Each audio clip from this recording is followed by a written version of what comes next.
육적, 정신적, 영적 양식으로 풍성하라는 제목으로 말씀을 나누기를 원합니다. 하나님께서는 우리를 영혼육을 삼중 구조로 만드셨습니다. 그래서 우리는 영혼의 존재만이 아니라, 그렇다고 육적인 존재만이 아니라 영과 혼과 몸이 함께 있는 존재인 것입니다. 그런데 하나님께서는 우리에게 은혜를 내려주셔서 육적인 결핍함이 있을 때 그 결핍함을 인하여 하나님께 나아갈 수 있는 길이 열린다는 것입니다. 천부의 의지 없어서 손들고 옵니다 라는 찬양이 있는 것처럼, 인생이 병들고 고달프면 이 세상을 의지할 수 없으니 하나님을 악마음으로 말미암아 하나님을 만나게 되어서 영의 문제가 해결되고 육적인 필요도, 일용할 양식이나 몸의 연약함도 치료되는 복을 받는 것입니다. 오늘 사마리아 여인의 이야기를 통하여 사마리아 여인의 육적 정신적인 갈급함으로 말미암아 예수님을 만나 구원받는 이야기를 함께 은혜를 나누고자 합니다. 첫째로 사마리아 여인은 육적인 양식을 찾아 나섰습니다. 하나님께서는 우리 인간이 먹어야 살 수 있도록 만드셨습니다. 하나님은 좋으신 하나님이십니다. 좋으신 하나님께서 육의 양식을 먹어야 살 수 있다고 하신 것은 육의 양식을 채워주신다는 약속입니다. 우리는 천사가 아닙니다. 하나님의 피조물 가운데 천사는 먹지 않고도 살 수 있습니다. 그러나 하나님은 천사는 천사답게 살아가게 하시고 인간은 인간답게 살아가게 하셨는데, 그 인간에게는 육적인 양식이 필요한 만큼 육의 양식을 주셨다고 성경에 기록되어 있습니다. 창세기 1장 28절 이하에 보면 하나님이 그들에게, 사람들에게 복을 주시며 하나님이 그들에게 이르시되 생육하고 번성하여 땅에 충만하라, 땅을 정복하라, 바다의 물고기와 하늘의 새와 땅에 움직이는 모든 생물을 다스리라 하시니라. 하나님이 이르시되 내가 온 지면의 씨 맺는 모든 채소와 씨 가진 열매 맺는 모든 나무를 너희에게 주노니 너희의 먹을거리가 되리라. 따라서 하시겠습니다. 하나님께서 먹을거리를 주셨습니다. 하나님이 먹을거리를 주시고 우리를 창조하신 것입니다. 그러므로 성도 여러분은 육체의 양식이 부족할 때 어찌하여 이 세상이 이와 같이 험악한 거 탄식하지 말고 그 모든 것을 이미 예비하시고 복 주시는 하나님 앞에 나아갈 수 있는 은혜를 받게 되시기를 바랍니다.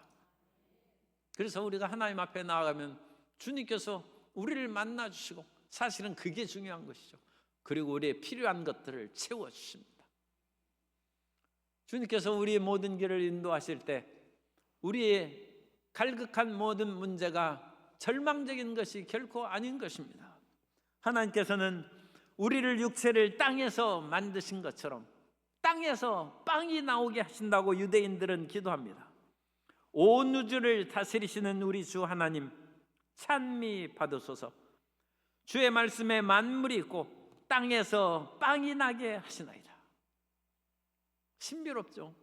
하나님께서 흙에서 우리의 육체를 만들어진 것처럼 땅 속에서 빵이 나오는데, 이 빵이 나오는 것은 우리가 그거 좀 마음에 구체적으로 와닿지 않으니까 흙에서 김이 모락모락 나오는 쌀밥이 나오는 거예요. 이게 기적 아닙니까? 그런데 하나님께서는 논에다가 벽실을 씌우면 그것이 쌀밥이 나오도록 우리를 인도하신 것입니다. 그런데 그 과정에서 우리가 일을 좀 해야 됩니다.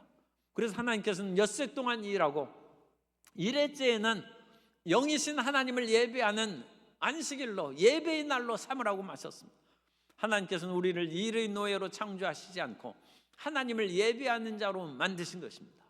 그래서 일곱째 날에는, 주일날에는 하나님께서는 우리가 일 하나도 먹고 살 수 있도록 우리에게 일용할 양식을 주시는 것입니다.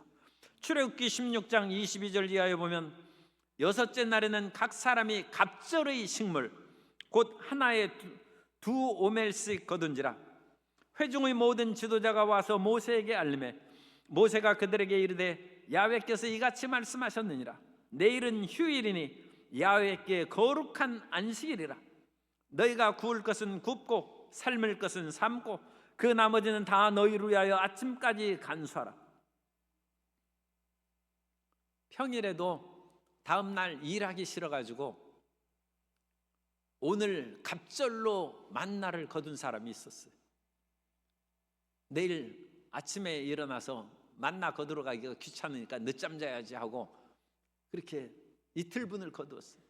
다음 날 보니까 벌레가 나오고 냄새가 나서 못 먹게 됐어요. 모세가 그들을 책망했습니다. 하나님은 매일매일 일하도록 우리를 이끌어 주십니다.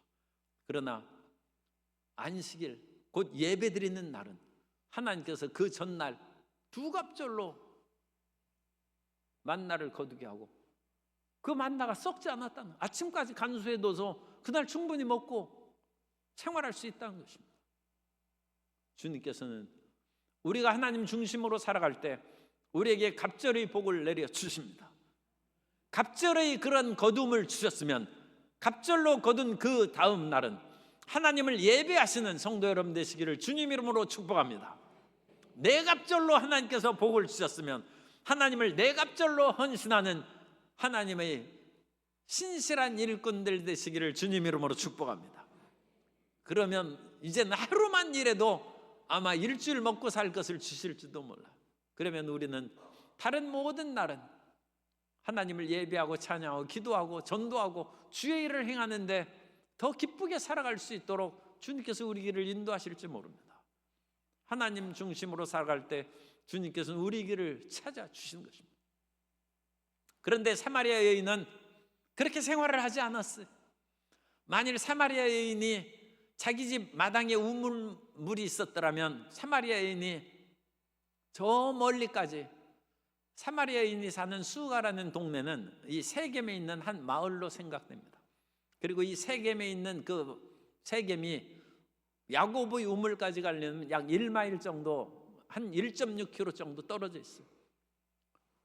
그러니까 저의 떼약볕이 내려쬐는데 1.6km도 사실 물동이를 이고 오려면 그 짧은 길이 아니죠. 얼마나 피곤하겠어요. 그런데 사마리아 여인은 또 다른 사람들하고 만나기도 별로 좋아하지 않아요. 왜냐하면 사람들이 뭐라고 얘기하기 때문에 사람들을 만나기를 좋아하지 않아요. 왜냐하면 자기가 결혼을 5번 했기 때문에 이 여러 가지 말썽이 많아. 그래서 그냥 물 길러 가기도 싫고 그렇지만 물이 없으면 어찌 삽니까? 그러니까 사람들이 다니지 않는 정오에 물을 길러 나왔어. 그런데 이 정오에 물을 길러 나왔더니 거기에 예수님이 계시더라고요.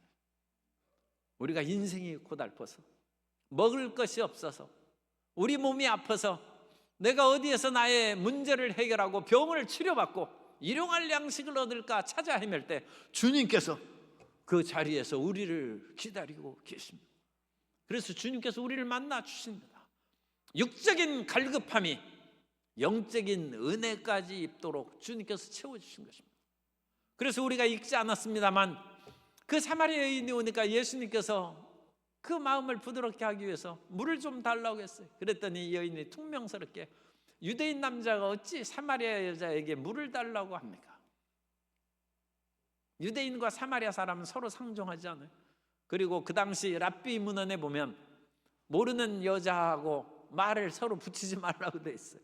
이거 오늘날에도 이제 우리가 조심해야 됩니다만 심지어 자기 아내하고도 말하고 그러면 다른 사람은 그 사람이 자기 부인인지 어찌 알겠습니까? 그러니까 공연히 사람들의 입에 오르내리니까 집안에서만 다정하게 지내고 밖에 나가는 부부가 모른 척하고 이렇게 다니는. 우리 옛날 양반들이 다 그랬어요. 그래가지고 둘이 멀리 떨어져서 다니는데 나중에 알고 보면 부부가 그렇게 서먹서먹하게 다니고. 그래도 그 사람들이 사랑하던 부부입니다. 집에서는 사랑하는 것이죠. 밖에서는 그와 같이 모른 척하고 지내는 것이죠. 그래서 사마리아 여인이 물을 주지 않자 예수님께서 그래? 내가 너희에게 생수를 주겠다. 그리고 그 생수는 다시 고달프게 물 길러 나오는 수고를 덜어주는 영원히 목마르지 않는 생수. 그러니까 이 사마리아 여인의 귀가 번쩍 뜨였어요. 요한복음 4장 13절 이하에 보면 예수께서 대답하여 이르시되 이 물을 마시는 자마다 다시 목마르리니와 내가 주는 물을 마신 자는 영원히 목마르지 아니하리니 내가 주는 물은 그 속에서 영생하도록 솟아나는 샘물이 되리라. 그리고 마침내 이 사마리아 여인이 예수님을 그리스도로 믿게 됨으로 말미암아 그 속에서 더 이상 갈급함이 없는 영생하도록 솟아나는 샘물을 얻게 된 줄로 믿습니다. 주님께서는 우리에게 일용할 양식을 주시고 목마른 자에게 물을 주시고 우리 삶의 질병과 육체적인 모든 어려움을 해결해 주시는 분입니다. 다만 우리가 지금 어렵고 육체적인 곤고함에 있으면 그 곤고함을 통하여 예수님께 나아가는 길이 열리게 되시기를 주님 이름으로 축복합니다. 그 길에 우리를 기다리고 계시는 예수님을 만남으로 말미암아 영혼이 잘된같이 범사 잘 되고 강건하며 생명을 얻되 풍성했는 성도 여러분 되시기를 주님 이름으로 축복합니다. 우리가 오늘 찬송에서도 했습니다만 드레핀 백합화를 보고 옷 걱정하지 말라는 것입니다. 나도 언제 저렇게 좋은 옷을 입나? 무엇을 먹을까? 무엇을 마실까? 걱정하지 말라는 것입니다. 먼저 하나님의 나라와 의를 구하면 이 모든 의식주를 너에게 더해 주신다고 했습니다. 오늘 우리는 먹을 것을 양식을 위해서 먼저 몸부림치고 그러는데 하나님 앞에 올바른 관계를 맺으면 하나님께서 천사들은 먹지 않고도 만들었는데 사람을 먹어야 살 수 있도록 만드셨다면 당연히 채워주신 것입니다. 하나님을 만나고 하나님의 사랑 안에 In Jesus Christ, 예수 안에 들어가는 성도님이 되어서 육적인 양식을 풍성하게 거두는 축복을 받게 되시기를 예수님 이름으로 축원합니다. 두 번째로 사마리아 여인은 정신적인 갈증이 많이 있었어요. 이 사마리아 여인이 결혼을 많이 한 것은 아예 인생에 시행착오가 있어서 그런 거예요.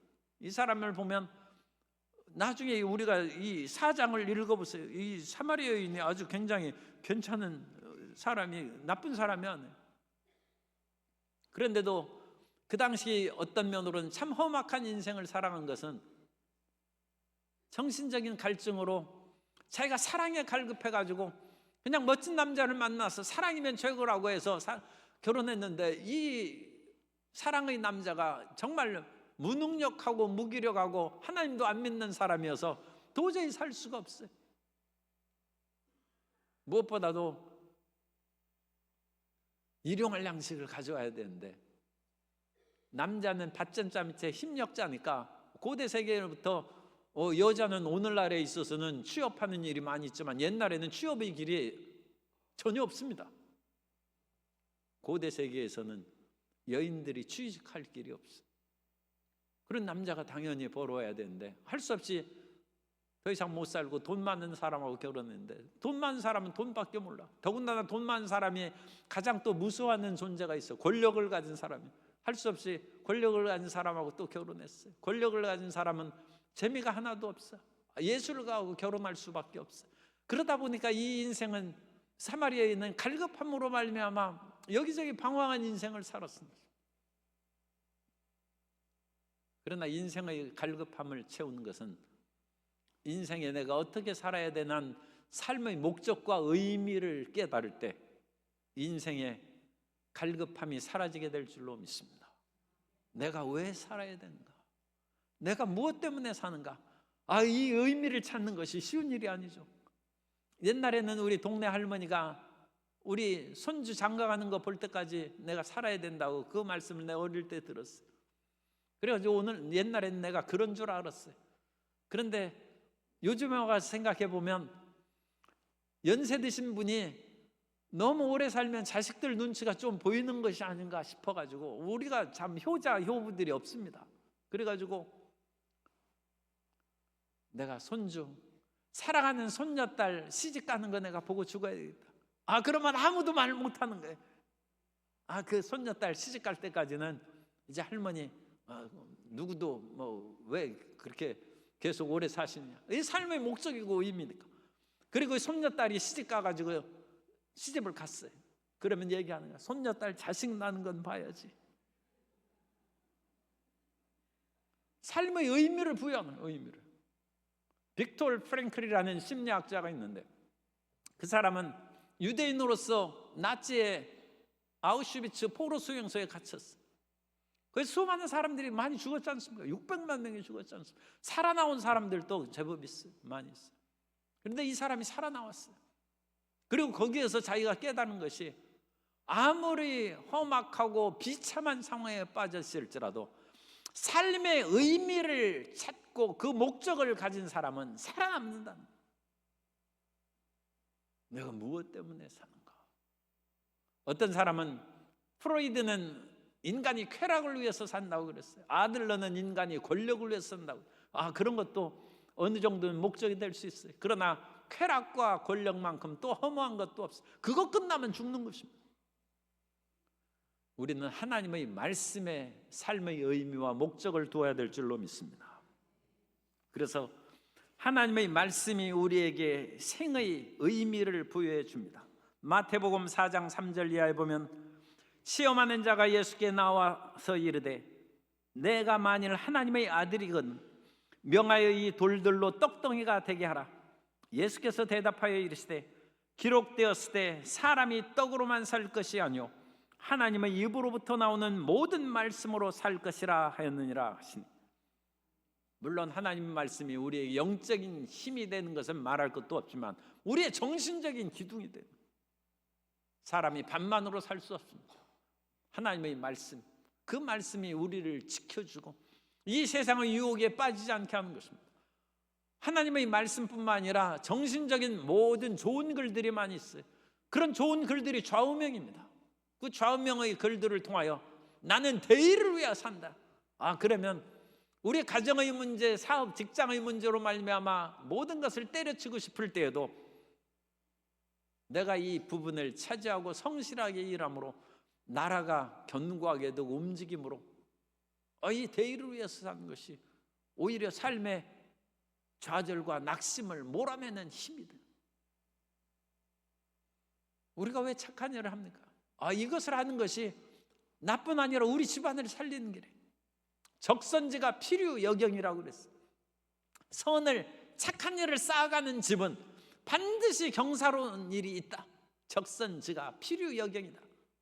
그래서 착한 일을 많이 하고 다른 사람에게 저 못된 사람 원수를 갚아야지 그렇게 하지 않고 이해하고 용서하고 그것으로 인하여 정신적인 갈등과 스트레스를 극복하는 힘이 적선지가 필요여기에는 좌우명이죠.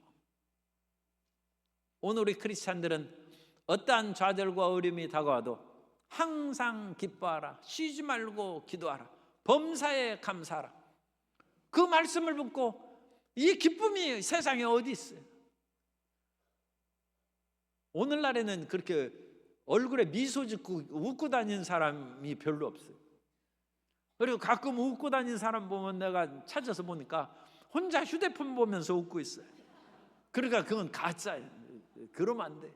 정말 마음에서 이렇게 기뻐가지고 웃고 다녀야 되는데 이 웃고 다니는 사람은 얼마나 좋습니까? 웃는 얼굴에 침 뱉으리라는 말이 있는 것처럼 온 사회가 밝아지는 거예요. 그런데 이 세상에 웃을 일이 어디 있어? 그러면서 마음에 불만을 하고 그러면 더 사회가 나빠지는 거예요. 우리는 하나님 말씀을 붙잡는 거예요.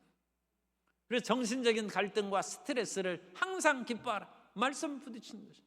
내가 그렇게 살아가기가 힘들고 어려우면 주님께 기도하여 주님의 능력을 힘입어 쉬지 말고 기도하고 모든 것을 합력하여 선을 이루신 하나님을 믿음으로 범사에 감사하고 우리가 살아가는 것입니다. 하나님의 말씀이 있으면 우리는 어떤 상황에서도 일어설 수 있습니다. 옛날에 종현가의 소진이 여러 나라를 찾아다니면서 진나라를 대항하기 위해서는 작은 연합국 6국가가 연합하여 대항해야 된다고 주장하다가 간첩으로 몰리고 첩자로 몰리고 그래가지고 푸대접을 받고 어느 때는 모진 매를 맞고 그야말로 겨우 살아났어. 그래서 소진이 집에 돌아오니까 그 부인이 당신이 이러다가 제명에 못 사니까 내 생과부 되는 거 만들지 말고 당신 이 일을 그만두라고 했어요. 그러자 소진이 입을 열더니 내 혀가 있는지 보라고 했어요. 그럼 부인이 혀는 뭐 멀쩡하게 있다고. 그럼 됐다.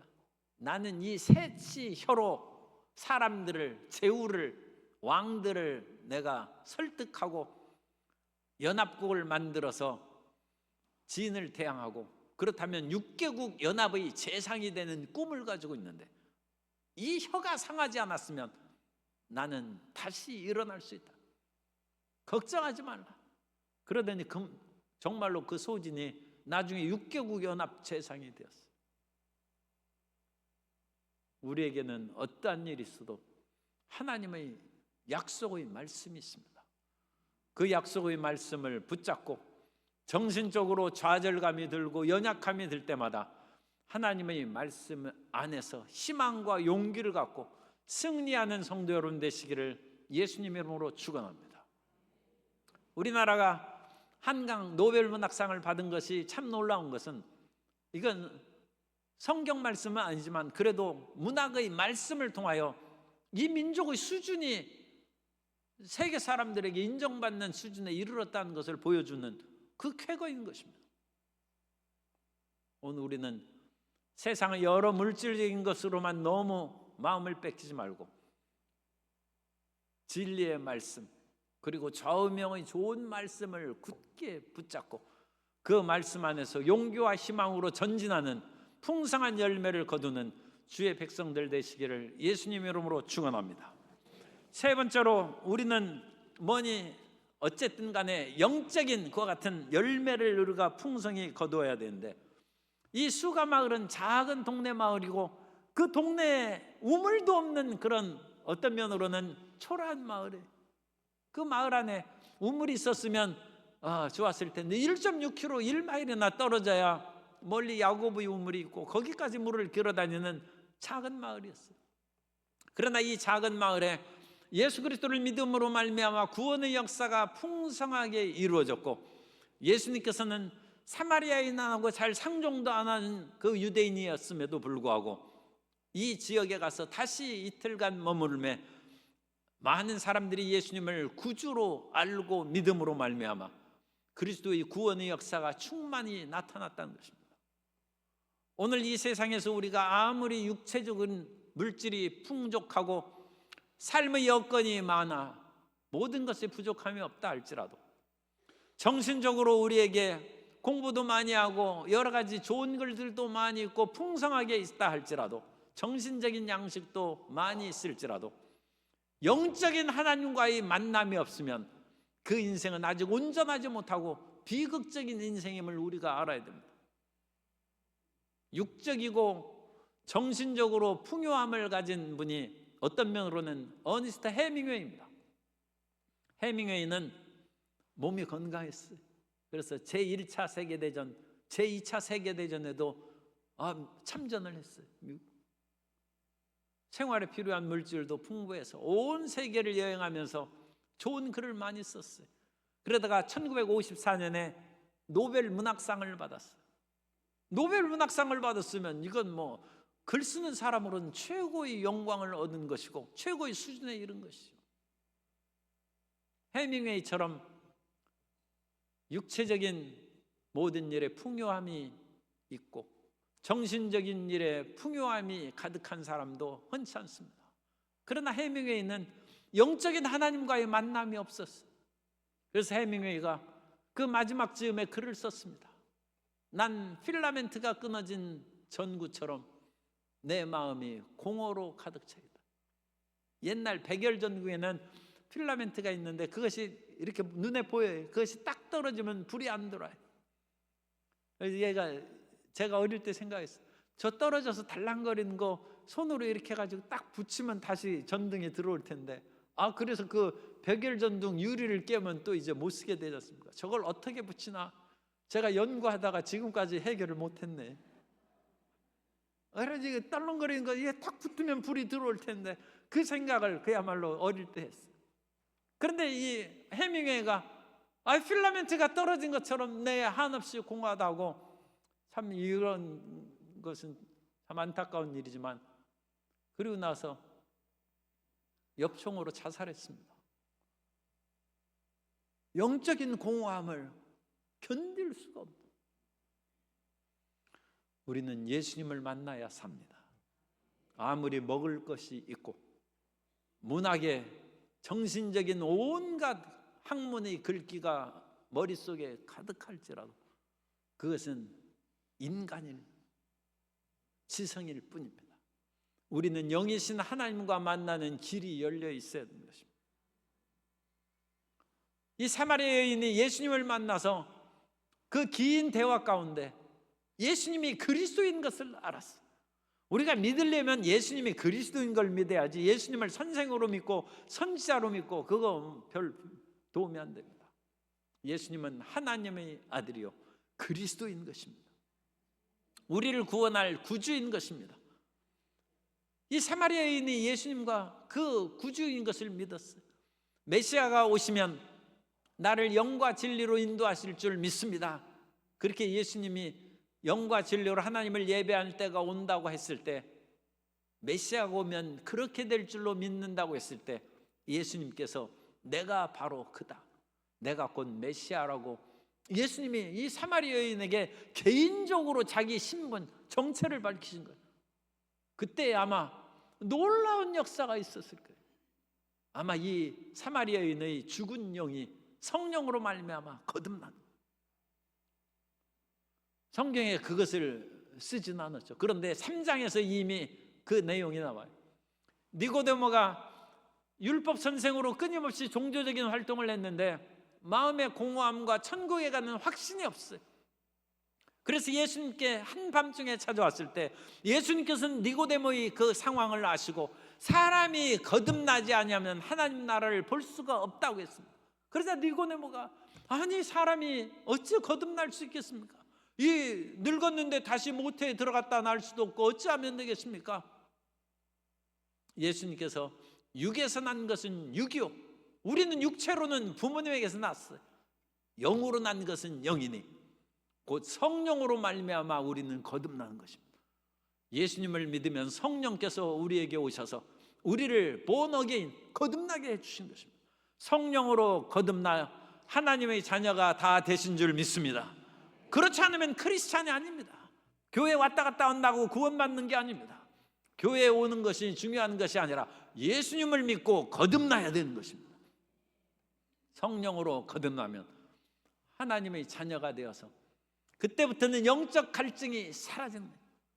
그래서 이 사마리아 여인이 영적인 은혜를 입은 그 순간 물동이를 버려두고 지금 이제는 육적인 갈급함이나 그 문제가 아무 문제가 없어요. 저절로 해결됐어요. 그렇다고 해서 사마리아 여인이 지금 물 많이 마시고 뭐 그런 것도 아니에요. 영적인 은혜를 입고 하나님을 만나면 육체적인 문제가 해결되고 생명의 풍성함을 얻게 된 줄 믿습니다. 그래서 이 사마리아 여인은 육적인 문제가 해결됐어요. 뿐만 아니라 자기가 사람들을 만나고 그런 것들을 피하고 두려워해서 이 정오의 물길로 나왔지 않습니까? 그런데 오히려 마을 사람들을 향하여 뛰어가는 거예요. 정신적인 갈등이 해결되는 거예요. 정신적인 스트레스가 해결되는 거예요. 우리는 이 세상을 살아가면서 끊임없는 불안과 좌절, 대인관계의 실패를 경험하는데 예수 그리스도께서 오셔서 우리에게 성령으로 충만하게 채워주시면 하나님을 사랑할 뿐만 아니라 이웃을 사랑하는 마음으로 우리를 강하게 변화시켜 줄 줄 믿습니다. 불안과 두려움이 떠나가고 담대함이 임하게 되시기를 예수님 이름으로 축복합니다. 또한 예수님께서도 이 세상에 계실 때는 육체를 가진 사람입니다. 예수님께서 이 세상에 계실 때는 완전한 인간이요 완전한 신인 것입니다. 그것은 인간이 생각할 수 없는 굉장한 신비죠. 그리고 예수님이 육체를 가지신 사람이시니까 예수님께서 목마르시고 피곤하셨던 것입니다. 그리고 예수님께서 시장하셨어요. 그러자 제자들이 세겜 마을에 가서 먹을 것을 구하러 길을 떠난 사이에 지금 이러한 일이 진행된 것입니다. 그런데 이제 사마리아 여인하고 아직 대화가 끝나지 않았을 때 제자들이 먹을 것을 구해서 돌아왔어요. 제자들이 왜 이 사마리아 여인, 이방 여인하고 대화를 하나 이상하게 생각했다고 했어요. 그러나 예수님께서 사마리아 여인을 전도하고 그를 예수님 믿게 하고 새 사람이 되게 함으로 말미암아 영적인 기쁨이 충만하셨어요. 그러자 제자들이 우리가 먹을 것을 가져왔으니까 드십시오 하자. 나는 먹지 않아도 배부르다는 것이에요. 그래서 제자들은 생각하는 것이 여전히 육적인 생각이에요. 누가 다른 사람이 먹을 것을 갖다 드렸나? 그러자 예수님께서 말씀하십니다. 예수께서 이르시되 나의 양식은 나를 보내신 이의 뜻을 행하며 그의 일을 온전히 이루는 이것이니라. 예수님은 지금 물 한 모금 안 마셨어요. 그런데도 불구하고 제자들이 보니까 얼굴에 그야말로 피곤이 싹 사라졌어요. 물론 예수님은 하나님이시니까 피곤치 않죠. 그러나 육체를 가진 예수님은 길가에 피곤하셨어요. 그러나 예수님께서도 전도하시자 피곤이 사라졌어요.